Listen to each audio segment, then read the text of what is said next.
Hi everyone, good morning. Welcome to the final day of the summit. Thank you very much for joining us. Today's session is around gathering informed consent, and I'm delighted to be able to welcome Jess to join us. We're just going to wait for a couple more people we're expecting to join. But as we do, I'll just pull up the housekeeping for you to have a look at whilst we're waiting for everyone to arrive. So it's a Zoom meeting format, so you should be able to see a bar with other people who are in the room. We ask that you please mute yourselves unless you are speaking, unless we've invited you to speak. So if you want to ask a question later on, we'll invite you to speak and invite you to unmute yourself to be able to join the discussion. It is being recorded. This is a recorded session, so if you want to stay anonymous, please can you write anon for your name and turn your camera off. But if you're happy for people to see you, then that's fine. You can leave your camera on and put your organization and your name in the into your name. So there are going to be polls. These help us organize our work.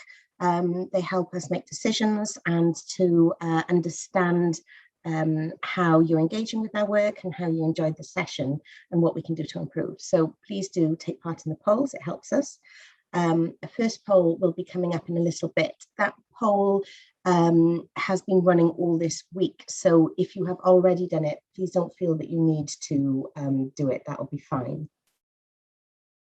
We also encourage you to participate, but it's not, but nobody is required to do so. So if you have any questions, you can either put your hand up.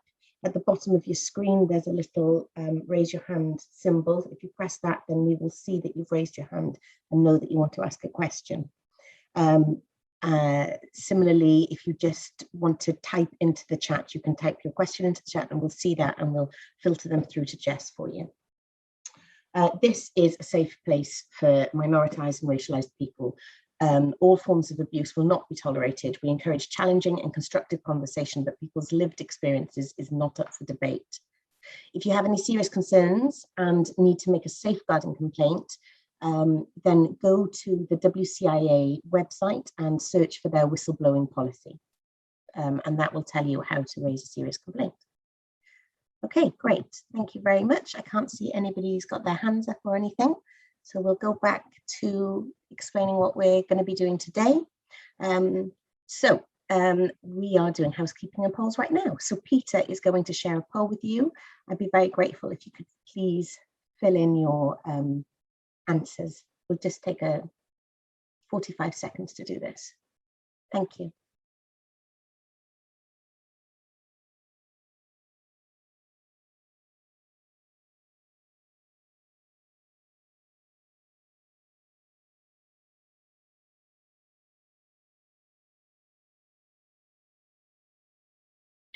Okay, 15 seconds left.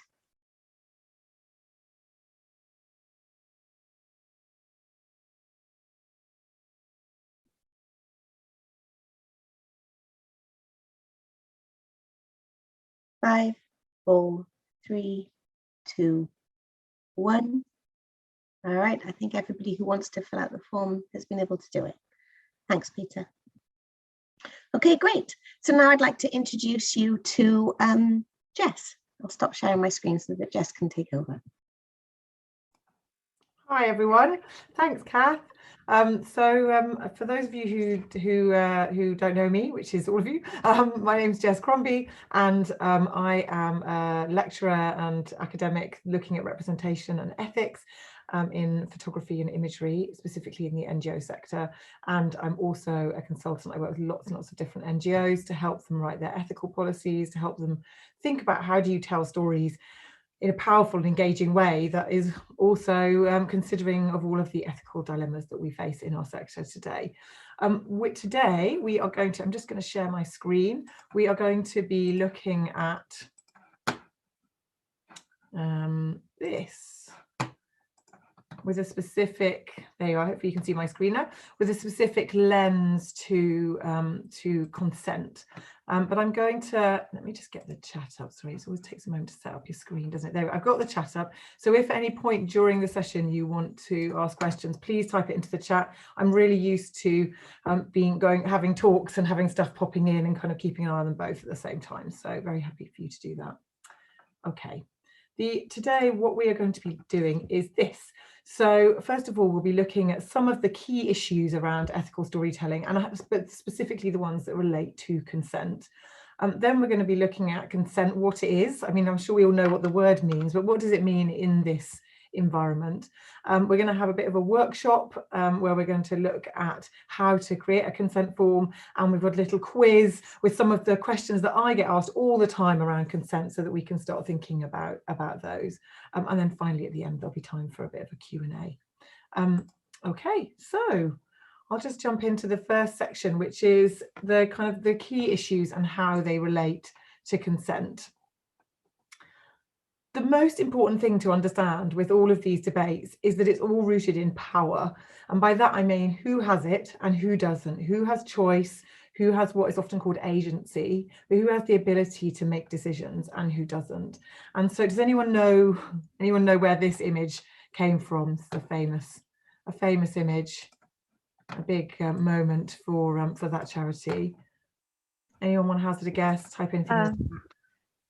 Yeah, I think there was a lot of controversy that it looked like a white woman was going to save poor African babies. Yeah, exactly. Thanks, Wendy. Yeah, that's exactly right. So this is Stacey Dooley, and who was photographed on a Comic Relief kind of film shoot. Yeah, thanks, Beth. Exactly. A couple of years ago, or exactly 2 years ago. In fact, we've got Red Nose Day tonight, The controversy around this issue was exactly as Wendy outlines. It was about the fact that she's making all the decisions in that image. She's the one who chooses to go there. She's picked up this kid who looks a bit uncertain. And it's kind of about perpetuating stereotypes, which I won't talk about a lot because I know that you guys think about those kind of issues. But what this what kind of is important to understand in the relationship between power and agency and the ability to make choices by yourself is that it's not something that we can give, because again, that's us making a decision on behalf of someone else. So we often hear, I'm going to show a quote in a minute for you guys to read, but we often hear people in the NGO sector saying, and they say it with the best intentions, but saying that they want to create empowerment, or they want yeah, we're going to do something that empowers people, we're going to give empowerment. But empowerment isn't necessarily a thing that you can give. The only thing you can really do is facilitate people to have an active role in deciding what story is told and how it is told. And that's what happens when consent happens properly. Consent is a really key, well, the most key part of that. So I'm going to share a quote with you, which comes from a piece of research that I carried out between 2015 and 2017 called The People in the Pictures, where I interviewed 200 people who'd featured in Save the Children's content about what they thought about the way they were represented. And this is one of the kind of conclusions that we drew from the research about this idea about empowering others. So I'll just give you a moment to read this.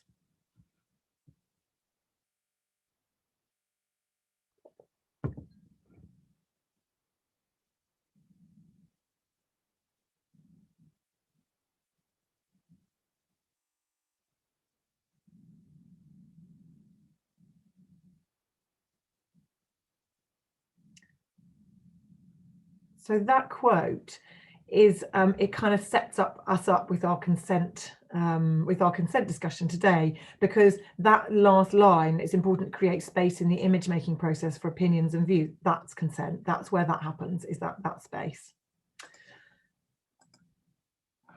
And I just wanted to touch a bit on power dynamics, because in all human interactions, whether virtual or in real life, whether on a macro scale or on a micro one-to-one scale, there is a power dynamic between those two people or groups of people.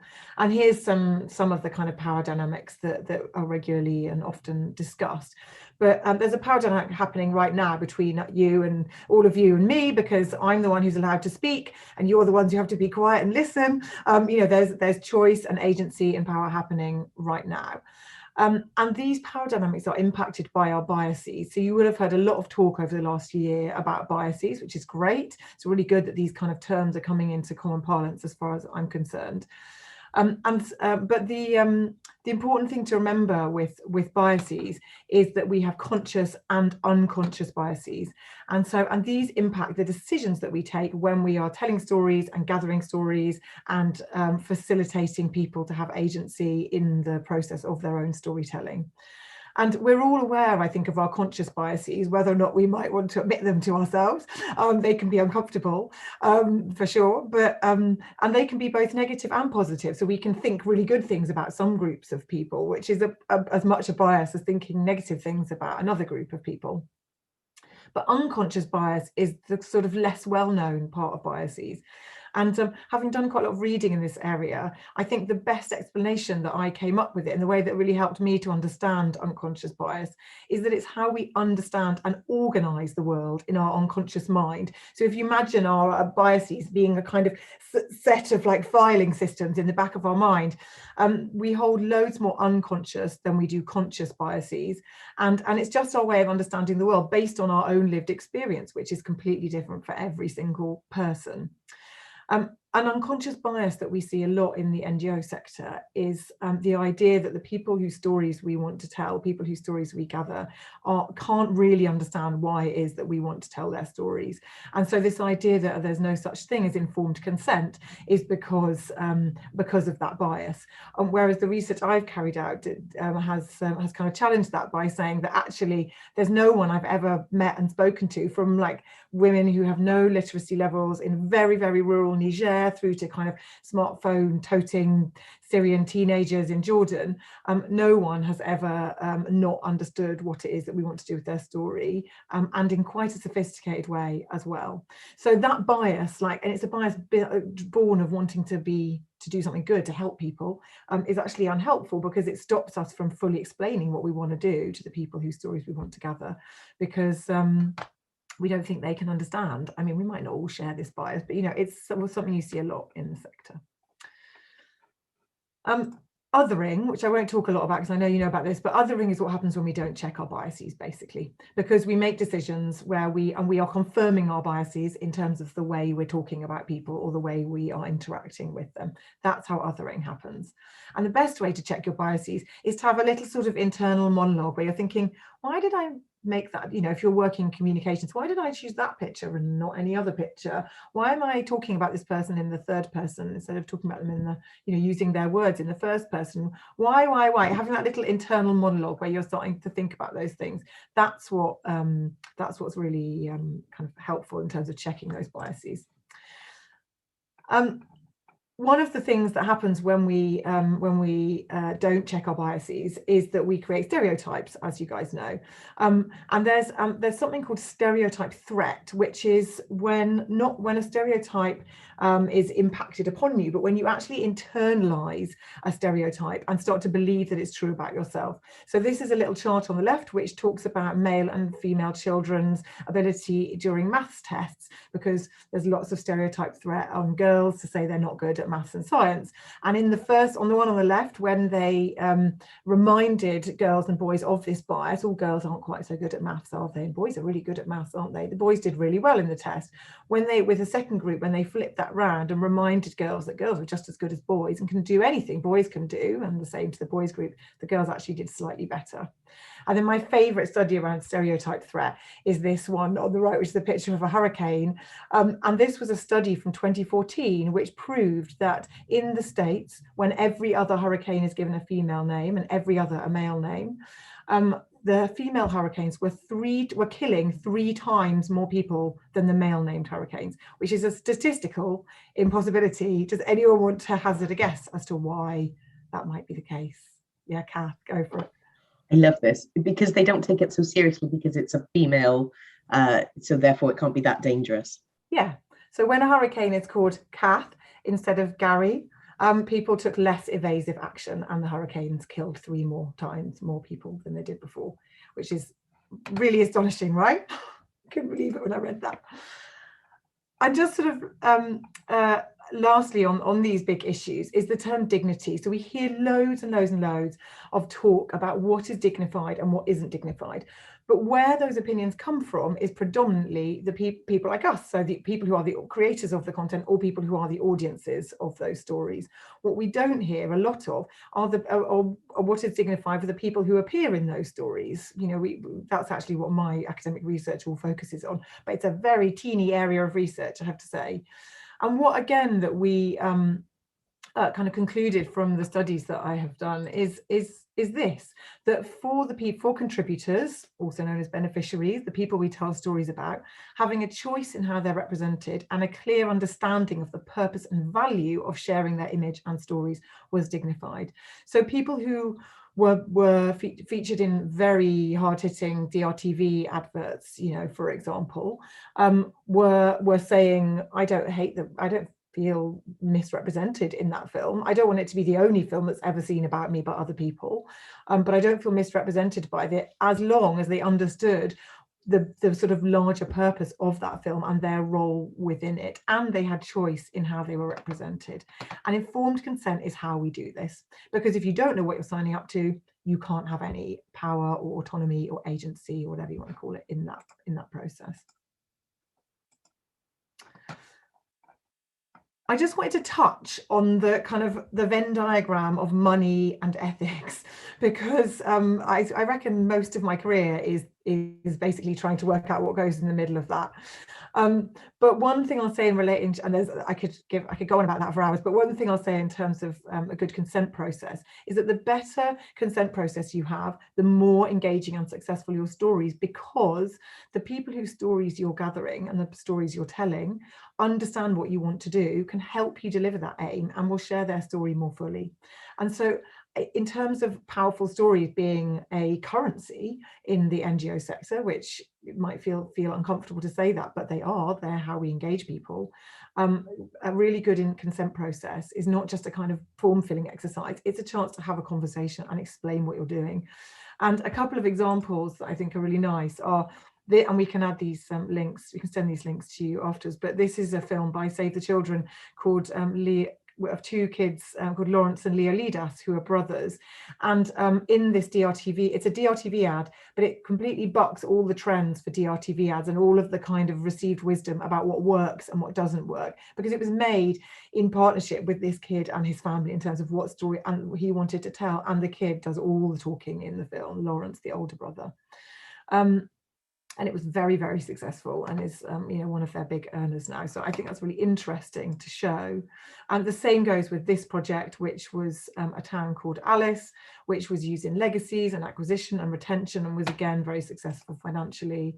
And this project, which again was made in full partnership with these kids who decided what they wanted to say and why they wanted to say it. And we built them huge stage sets for them to kind of make their story a physical reality that we could photograph them in. And again, very, very successful financially. I don't have time to go into the details of all those projects, but I'm happy to, we'll send links around and I'm happy to talk about them later on. But I suppose the point is that an informed consent process is more than just form filling. It is about creating a partnership between you and the person whose story you're telling. And so you end up with better stories.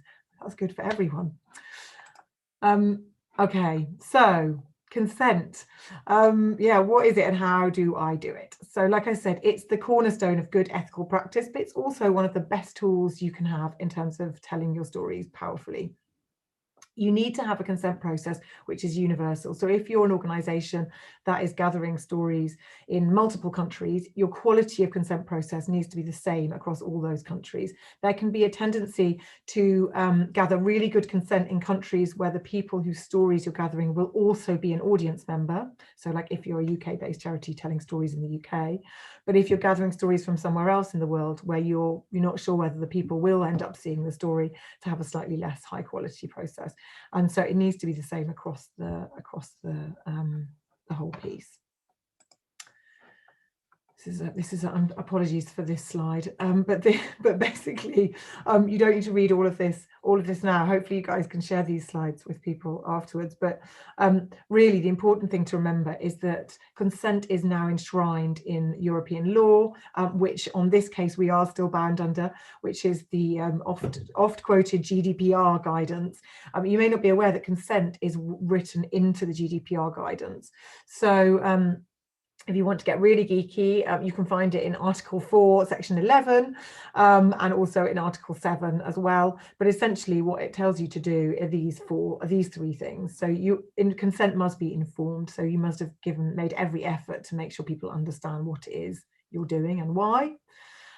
You've got to keep some kind of proof. So it says consent form here, but actually for some people that's audio consent as well. There's various ways, but you need to have some kind of proof that informed consent was gathered.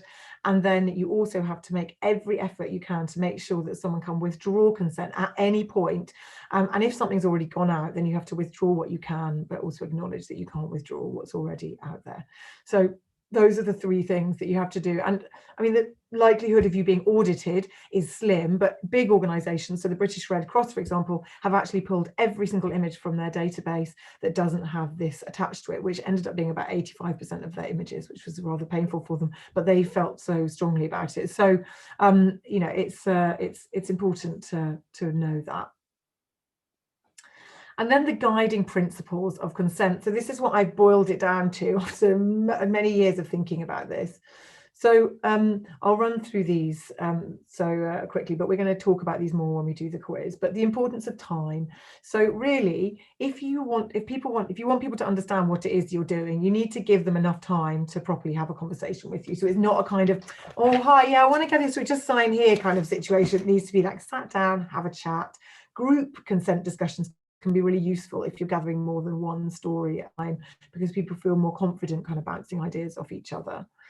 You need to make sure that people understand what you're saying. So you need to have a good translator, and you need to make sure if you're using paper forms that they are translated. I don't know about you, but I wouldn't want to sign something that was written in Arabic or, you know, Amharic. And so, yeah, making sure that people understand what it is. And this goes for even if people are not literate, it's still important to have that consent form translated, because there will often be someone in the community that is trusted and is literate and can help that person. Bring it to life. Now, some organisations have put together really lovely sort of like full documents that they take out, these little booklets to explain, show examples of how content might be used. But you don't have to do something so full, you know, blown. You can just print screen grabs of a front page of your website and an interior page of your website and your Facebook feed, and you know, and just, you know, you can just staple it together in the corner. It doesn't have to be really kind of really onerous a task, but it's just good to have pictures to show people, or download film onto your phone and just play it to someone. So, you know, it's really good to have those supporting materials. That's the best way to get informed consent, is for people to be able to actually see what you're going into. Very hard to imagine that stuff otherwise. Make sure you leave them some way to contact you afterwards. And the best way to do that is either to leave them a copy of the consent form with your details on it. So you both have you might fill out 2 copies and each of you get one, or some people get together little sort of postcard type things they leave behind, but you need something to leave behind with someone. Reconsenting is important if you are gathering someone's story and it is very traumatic, or they're in a very dangerous scenario, because those scenarios will change very fast, and you want to make sure that you're not endangering someone a year or 2 years after you gathered their story. And then finally, internal training for everyone, from the CEO down. Everyone needs to understand this stuff, because if everyone isn't on board, it's really hard to make sure it's supported.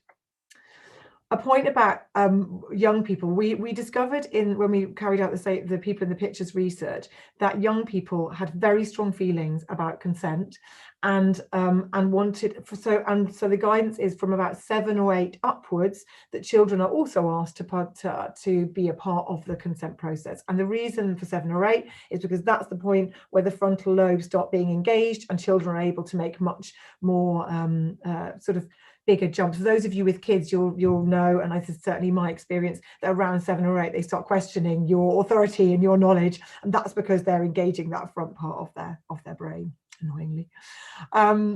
And then just a couple of examples of people explaining consent pictorially with, photographs of what you might want to do, how you might want to film someone, examples of how something might be used. You can see it's not beautiful, but it does do the job. And sometimes some of these little, these are like free things that you get in a PowerPoint program. But again, it just helps to explain the kind of breadth of what you might do with someone's story. And this is Save the Children's Little Leave Behind postcard that they just cheaply printed a stack of, and they just take a stack of them whenever they go and gather stories.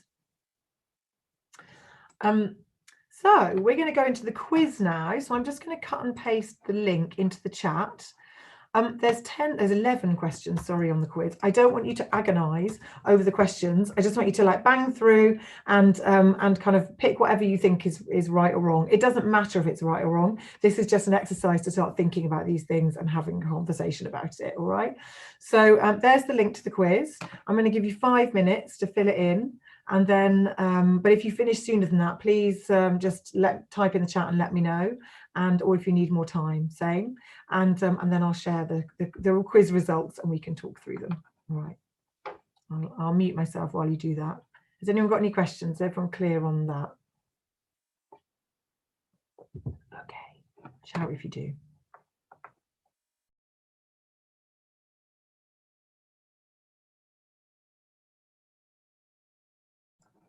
All right, I can see we've got you guys can see too, because you can see my screen, but we've got nearly all the responses in now. So if it's all right with you guys, and please shout if you need a moment more, but we'll start looking through those responses. And what I'm going to do is go through each one and just ask for people to say why they might have picked one or the other. And honestly, like I said, this is not about shaming, it's not about right or wrong, it's just about having a conversation about these things. All right, so okay.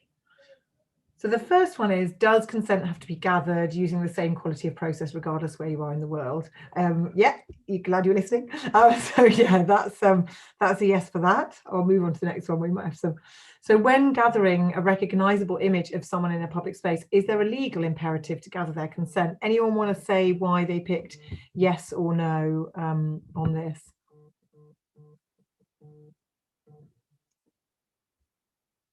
Anyone want to be brave? Okay, the reason legally it is actually when you're gathering a recognizable image of a public space, you do not need to gather someone's consent. So if I was out on the high street near my house and someone took a picture of me and wanted to put it on a billboard, they are welcome to go ahead and do that. That is the law in this country, which is quite surprising for a lot of people to gather. Now, one of the reasons I've asked the questions in this way is absolutely right. As John says, not all countries have the same laws. So that's right, that's the law in the UK. It's not the law in other countries. It's one of the reasons our paparazzi is often vilified, because we are quite relaxed on this stuff. But also, just because something's legally all right to do doesn't mean it's ethically all right to do. And a lot of these questions are kind of questioning that. Is it legally right? Is it ethically right? I would say if you're going to take a photograph of someone and do something with it, you should probably ask their consent as well. So then when gathering a recognizable image of someone in a public space whose job or activities place them in danger, is there a legal imperative? Again, there is no legal imperative. However, as you correctly surmise, you definitely should. If someone is being placed in danger in terms of their job for whatever reason, you should definitely ask them for consent before you gather their story. What about in a private space? Is there a legal imperative? So all of you, the vast majority of you clicked yes on that one. So again, in a private space, you do need to get someone's consent. But what is considered a private space and what is considered a public space is not always easy to know. Inside a home is considered a private space, but that also includes the outside space just outside the house. So if I was standing in my front garden, that's not a public space, that's a private space, even though it's just a little sort of, right on the road. A clinic is a private space, a school, the forecourt of a public building is as well. There have been some paparazzi caught out on that one, but a refugee camp is often not. Now, this is not for every single scenario, but mostly a refugee camp is not considered a private space because it's often on public land. But should you gather consent there? Are those people vulnerable? Yes, most definitely. So what about in a private space? Is there a legal imperative to gather consent from everyone visible in the image? Does anyone want to say where they answered this one? I'm really sorry, my phone is buzzing away. I'm just going to hurl it to the other side of the room so you don't have to hear it. Yes, there is a legal imperative to gather it from everyone visible in the image, but there are ways and ways to do this depending on where you are, which we can talk about later if any of you are curious about that. When photographing a large group of adults undertaking a pre-organized activity in a private space, can someone, a designated leader, sign on behalf of a group? Yes, they can. But the only time I would advise you do that is if it's a really coherent group. So if it's like, I don't know, when I worked at Water, we'd have water committees who ran the maintenance of the water, provision, whatever that was. And so they were a group that met every week to talk about these things. And you'd sit down with all of them and say, is everyone okay with us gathering stories?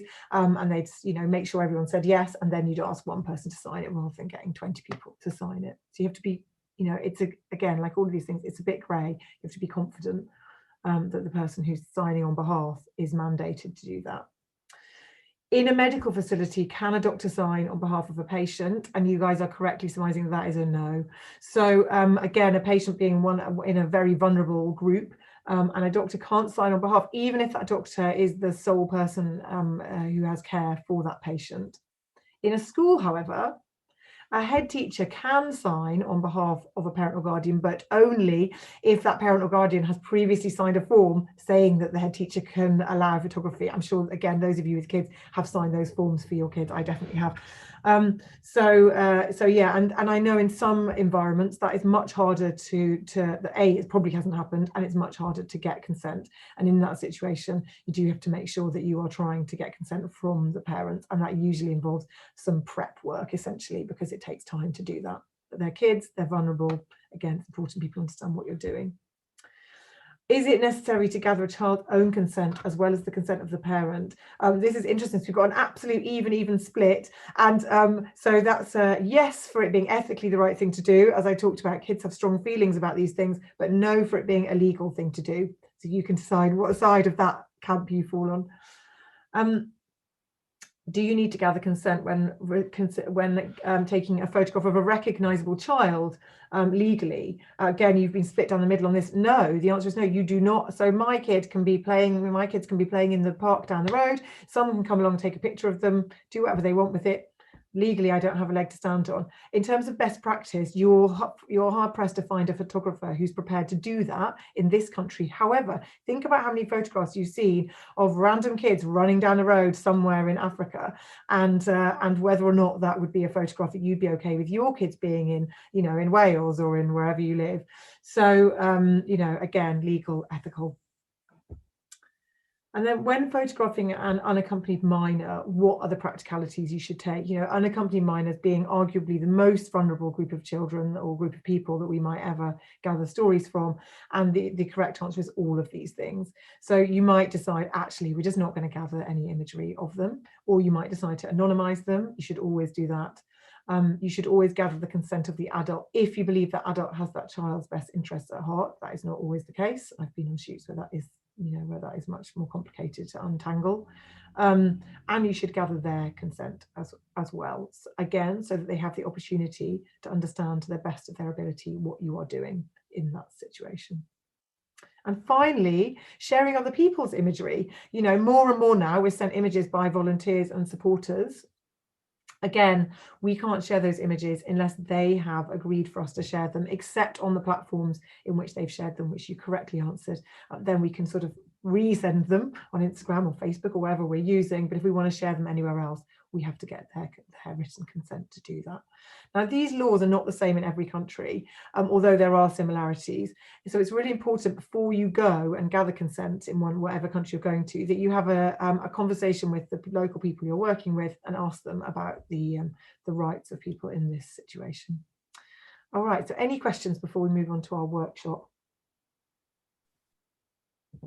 Sorry, Jess. I was just on the last question. I didn't actually click any of them because I think it's an ethics question again, isn't it? About a volunteer taking a picture and us sharing it. Yeah. Yeah, exactly. So it's also, yes, you need to, I suppose, and again, with all of these things, what I always look at is what's the risk balance. So the risk to the people in the picture. Who are they? Where are they? What environment are they in? What's the political situation? Are they a part of a group who's been persecuted because of who they are? You have to kind of weigh up all of those risks and then think about whether or not you use that image. And so these things will be slightly different in different scenarios. You know, I'm often asked for like rules, and you can give really tight guidelines, but there are always multitude of, you know, of kind of different scenarios that might fall outside that. Oh, thanks, Carol. Okay, so let's go back to our slides. We're going to do a little workshop now. You know, for those of you that have consent forms already, you might use this information to refresh them. For those of you that don't have them, you might use this information to create some. So they're really varied. These are the only things that are on every single consent form. Name, date, that you gather the story, explanation for the person, for the contributor of what you're going to do with it, although this ranges massively, signature of a parent or guardian, and signature or mark of the person. And this one on the right is the Save the Children consent form, which is a really good example, and we're going to share that with you afterwards so that you have that, so that if you don't have a consent form, feel free to copy whatever they've done, because they've tested it extensively and it's worked well. There are loads of other variables just before we get into the workshop to think about. The main ones that I think is important for you guys to consider is what kind of form you need. Do you want to gather consent verbally? And I would always recommend that you do gather consent in both written and verbal form, because there are some people for whom producing a piece of paper and asking them to sign it is going to be traumatizing. Think about the Rohingya group, for example. They're not going to want to sign a piece of paper. So it depends what their relationship is with government bureaucracy. You should say thank you. You should ask people's preferences, although also remember that that you can't promise to only show content in one space, because as soon as content's out there, you don't know if it's going to go online. Even if it's a printed booklet, here's a nice little printed booklet by WaterAid.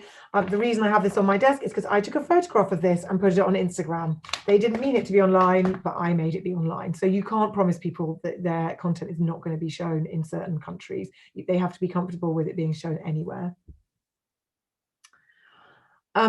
You need to, like I said, leave behind a copy of the form, have accompanying guidance, which is often in the form of something, some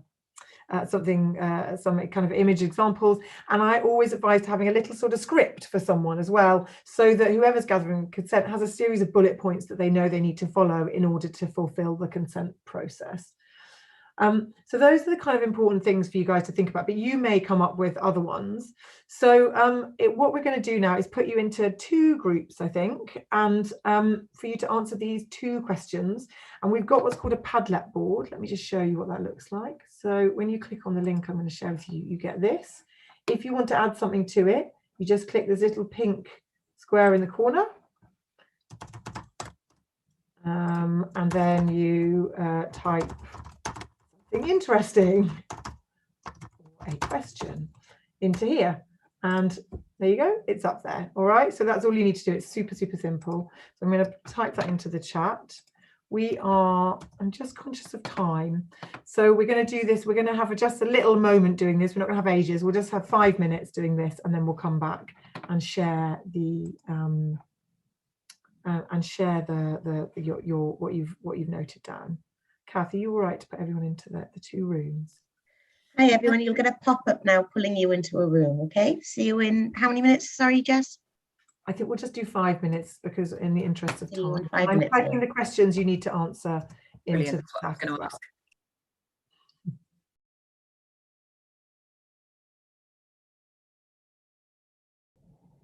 Hi everyone. So I haven't seen anything written in the Padlet, and so apologies if this little exercise didn't work.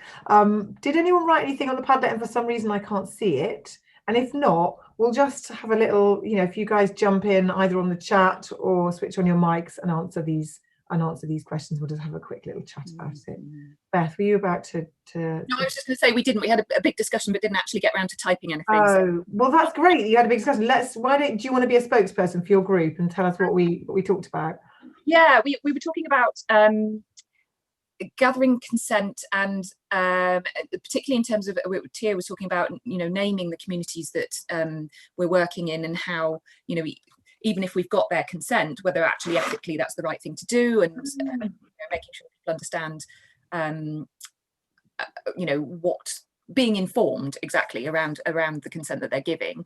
We also talked about working with gender-based violence projects, and how, you know, you can obviously anonymise people, but actually sometimes the surroundings can give away where they are, being mindful of that. And yes, just very, you know, very much what you were saying, weighing up the risks in each situation around, you know, making those images and those stories public, and that it's not a one-size-fits-all type of exercise. Yeah, thank you. That's great. Would anyone from the other group like to give a little summation of your conversation? That worked well with Beth. Oh, well, we discussed a few things. One of which was, I mentioned, a head teacher quite often volunteers to give consent for everybody at a school, and we thought that this is not really suitable, because there may be individual teachers who for various reasons don't want to be represented in a particular way. So and I know with Gary, he said that the sort of village headman tends to give approval for everybody, and really that's a power problem, isn't it? Yeah, that's yeah, those that you guys have raised is really interesting. I just want to touch on the points that you guys raised, but yeah, with that, with the kind of group consent dynamic where you've got a village headman or a head teacher or someone who's in a position of power giving consent, it's really hard to know whether that person is mandated to do that by the other people in that group or community or whatever. And a good way to tackle that I've used successfully in the past is a couple of days before to print some really simple posters, and they can literally be like A4 Word document, you know, text saying, we're going to do some photographing and filming here. Do you want to, if you don't want to be part, please let these people know, and put them up around the place you're going to go and gather your story a couple of days before. And then everyone knows what you're doing, but also if anyone really doesn't want to be included or has lots of worried questions about it, which some people do, then they have the opportunity to ask those questions. So that's quite a good way to do it. In terms of anonymization that we touched on, I think you can be really, you're so right about the surroundings. You can be super creative with anonymization. I think I try and approach it as a sort of creative challenge as opposed to an ethical one. So I've ended up doing shoots where you're just photographing people's shadows and you get them to make nice like shapes, or you photograph people against a blank background, for example, in such a way where they're hidden, or you get people to choose to cover their heads with a piece of material that they feel represents them in some way. And there's all these kind of creative way. You can have quite a fun little half-hour brainstorm about anonymity beforehand, but then also ask people, what do you feel comfortable being shown, and have that conversation with the contributors themselves. And then again, Jess, if I can come in with that comment as well, that before that the go-ahead is given by the elder, there's a video presentation of what we are going to be doing within that community. Brilliant. So you bring everybody there together, and but to go around everybody individually in the village, they're having sanitation, they're having toilets that they never had before. So it's a benefit to them and the community. So it's just not going up to somebody and say, can you give us the, no, it doesn't work like that. Yeah, no, that's exactly right. That's exactly right. It's about just making every effort you can so that people understand what it is you're doing there and have the choice about whether or not they want to participate in it. That's exactly right. And not putting them under pressure to participate because you've given them something, because, it shouldn't be a sort of swapping stories for aid type scenario, obviously. All right, so those sound like great. I mean, this is all very like, it's a real gallop, this session. So hopefully you've got lots of information in here, but just kind of, this is what I think you should include in your consent process. So this is the document, one pager that kind of goes alongside your consent form. I find it really useful to have a little checklist, basically some bullets of what to do before, what to do during gathering consent, and what to do afterwards. And it just means that this is about managing the quality of the consent gathered. It means, you know, whoever's gathering the consent, they've got a little set of checks that they have to follow to make sure that everyone is gathering it to the same quality, because it will be really variable. Keep it short though. A little script for someone to read out, and I prefer to put that in bullet points, because then it means people are not just blah blah blah reading, you know, they're actually having to sort of interpret it themselves. And in the before section, ask them to practice, you know, to read all this stuff through, make sure they understand it. The visual references I've talked about, the leave behind that I've talked about, and then training. It's really important to do training on this stuff, even if it's a 1 hour thing. Make it a yearly training session that you do, add it into your communications or fundraising teams, you know, kind of early doors training that they do when they first start in your organization, but you just make sure that it's included in that way. And then finally, what you should include in the consent form. These are the kind of really important things, and I will let you to go away and read this later, but they're all things that I've mentioned already. But essentially it's about making sure that you gather the basic information that you need, but that they that they understand fully what they're doing. And just an explanation on anonymization, and you mentioned naming communities. Again, I think this is a conversation you can have with someone. Do you feel comfortable with us sharing your real name? Do you want a pseudonym? Do you feel comfortable with us sharing the real place that you are? And in terms of safety, I have a little like 3-way triangle, and you only ever show 2 points of that triangle, and it's made up of an image of the person, their full name, and the specific location that they come from. And you would never show more than 2 of those things, and you would never share their full location or their surname. So basically you're sharing first names, more general, so you might say a county in this country as opposed to the name of the village. But if you did need to share the name of the village, I don't think I have enough time to explain this properly, but basically you are looking at the safeguarding risk and thinking about, can that person be tracked down? Is that person vulnerable? Now that will depend. If you're doing a water and sanitation project, that person may not be in a very vulnerable situation depending where they are. But I have had situations where I've been working with kids who are in famine, war zone situations, and we had, you know, people who, we had one awful situation where someone actually got on a plane and was able to track down a child and was stopped from doing anything with that. I mean, they wanted to help, but you know, you don't want those kind of situations to happen. So thinking about what information you share is really important. But yeah, these are the kind of things you need to have in your consent. And like I said, you can go away and use this list to create your own consent forms if you need to. All right. Gallopy, gallopy, gallop. That was a lot of information. I hope that was useful. Has anyone got any questions before we wrap up? I can see some people have turned their mics off. Is that because they want to speak? No? Okay.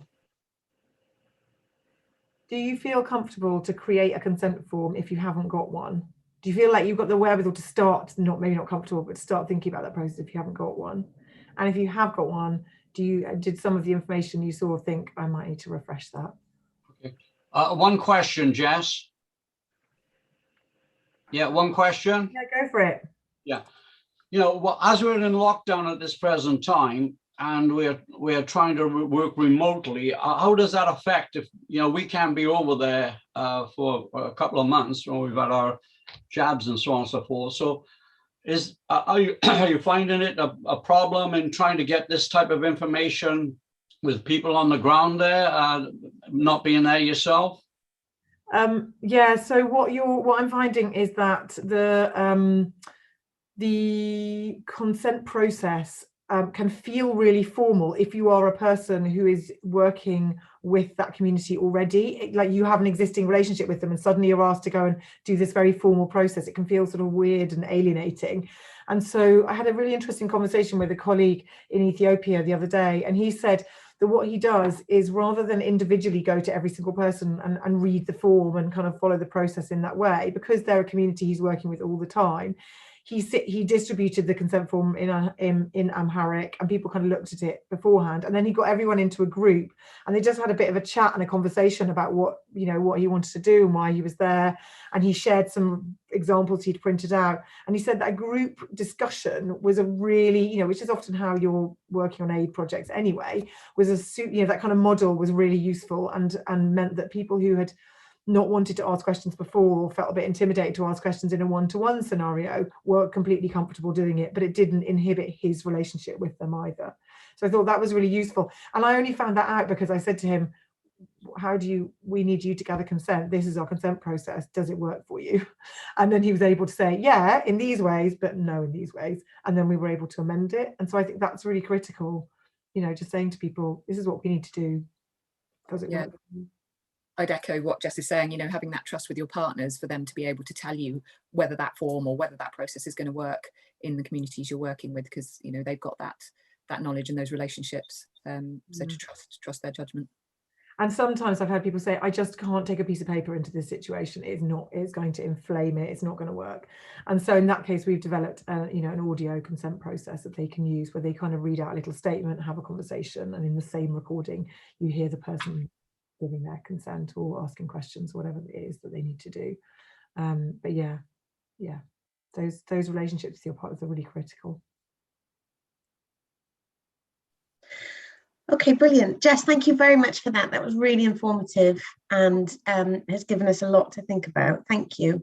No worries. For everybody who's on this call, we will be sharing the presentation, and further down the line, there'll be a recording if you want to come back to it. And of course, if it's brought up anything that you want to discuss with Hub Cymru Africa, then just get in touch with us. The email address is advice@hubcymruafrica.org.uk. I'm going to launch a really quick poll now. I'm sorry that I know that we're 5 minutes over, but I'll be really grateful if you could just fill out the poll for us, please. And just to say, while you're doing the poll, if anyone wants to message me, my Instagram account is, which I'm spending far too much time on, is this. So feel free to message me on that, and I'm always happy to get back to anyone with any questions.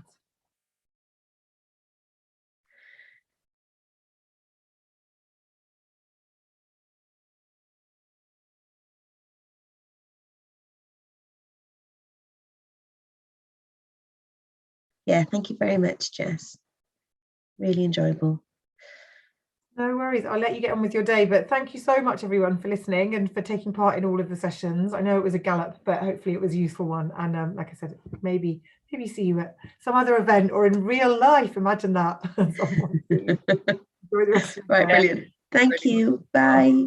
Bye.